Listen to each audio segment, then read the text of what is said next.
రా నల్లన్నయ్య భోజనానికి పోదాం. నువ్వు వెళ్ళి చెల్లి వస్తున్నాను దారిలో. ఈ ఆయన వెళ్ళారు. అక్కడ ఉండద్దు, అది మా ఏరియా. వెళ్ళిపోండి ఇక్కడ నుంచి. అవతారం పడతారు మీరు. అసలు వెళ్ళండి. వీళ్ళకి అసలు భయం భక్తే లేదు. ఎప్పుడు మా కాడికే వస్తారు. దాదీప వాడెవరు మన ఏరియాలో కాచీరు. సరే పద రఘు.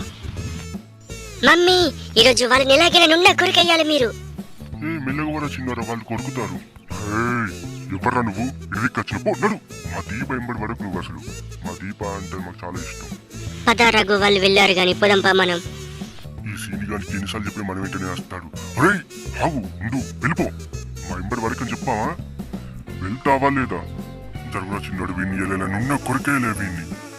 చూసుకున్న దమ్ముంటే దా వచ్చి నాతో పోట్లాడు. అక్కడి నుంచి దీపతో మాట్లాడను కాదు, వచ్చి నా దగ్గరికి వచ్చి చూసుకో, తెలుస్తుంది అప్పుడు నేనంటే చూపిస్తా.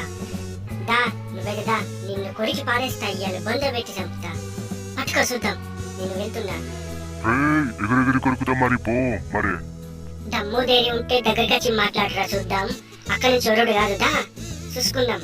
దీనికి మంచిగా చెప్తే అర్థం కాదు. నేనున్నా కొరికేద్దాం. ఇవాళ మా ఊళ్ళో తీసుకెళ్తాం. ఇక్కడి నుంచి వెళ్ళిపో సీను.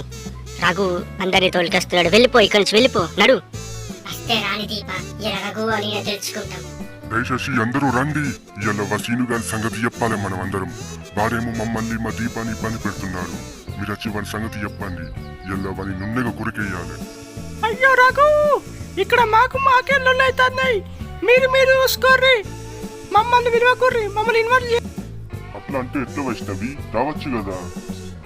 పోప్ప రఘు, ఆ సీన్ గారికి మాకు మాటలు రేవు. మీరు చూసుకోర్రి, మమ్మల్ని ఇన్వాల్వ్ చెయ్యకుర్రి.